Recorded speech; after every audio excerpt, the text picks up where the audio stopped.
Hi, book lovers. Today we're going to read Corduroy.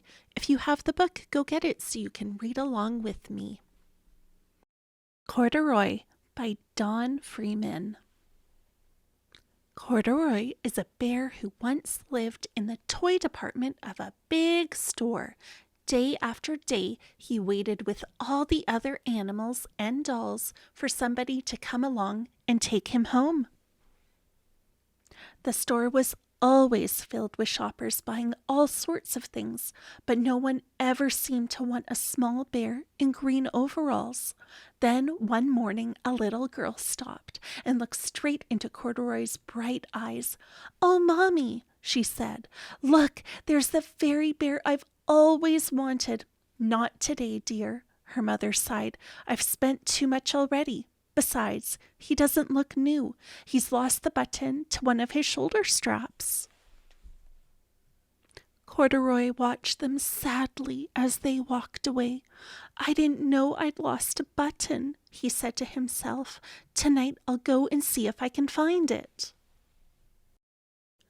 Late that evening, when all the shoppers had gone and the doors were shut and locked, Corduroy climbed carefully down from his shelf and began searching everywhere on the floor for his lost button.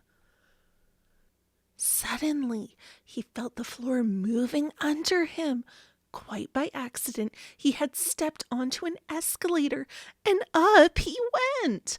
Could this be a mountain? He wondered. "I think I've always wanted to climb a mountain." He stepped off the escalator as it reached the next floor. And there, before his eyes, was a most amazing sight. Tables and chairs and lamps and sofas and rows of beds. "This must be a palace," Corduroy gasped. "I guess I've always wanted to live in a palace." He wandered around, admiring the furniture. "This must be a bed," he said. "I've always wanted to sleep in a bed." And up he crawled onto a large, thick mattress. All at once he saw something small and round. "Why, here's my button," he cried, and he tried to pick it up. But like all the other buttons on the mattress, it was tied down tight. He yanked and pulled with both paws until pop! Off came the button, and off the mattress Corduroy toppled, bang, into a tall floor lamp. Over it fell with a crash. Corduroy didn't know it, but there was someone else awake in the store. The night watchman was going his rounds on the floor above. When he heard the crash, he came dashing down the escalator. "Now, who in the world did that?" he exclaimed. "Somebody must be hiding around here." He flashed his lights under and over sofas and beds until he came to the biggest bed of all, and there he saw two fuzzy brown ears sticking up from under the covers. "Hello," he said. "How did you get upstairs?" The watchman tucked Corduroy under his arm and carried him down the escalator and set him on the shelf in the toy department with the other animals and dolls. Corduroy was just waking up when the first customer came into the store in the morning, and there, looking at him with a wide, warm smile, was the same little girl he'd seen only the day before. "I'm Lisa," she said, "and you're going to be my very own bear. Last night I counted what I saved in my piggy bank, and my mother said I could bring you home." "Shall I put him in a box for you?" the saleslady asked.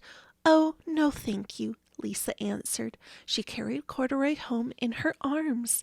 She ran all the way up 4 flights of stairs into her family's apartment and straight to her own room. Corduroy blinked. There was a chair and a chest of drawers, and alongside a girl-sized bed stood a little bed just the right size for him. The room was small, nothing like that enormous palace in the department store. "This must be home," he said.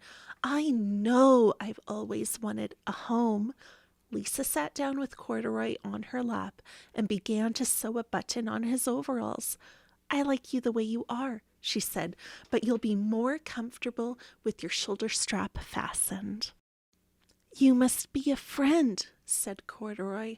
I've always wanted a friend. Me too, said Lisa, and gave him a big hug. Wow, I was so surprised when the little girl came back to the department store for Corduroy. I'm so happy he found a home and a friend. Thank you for reading with me. I can't wait to read with you again.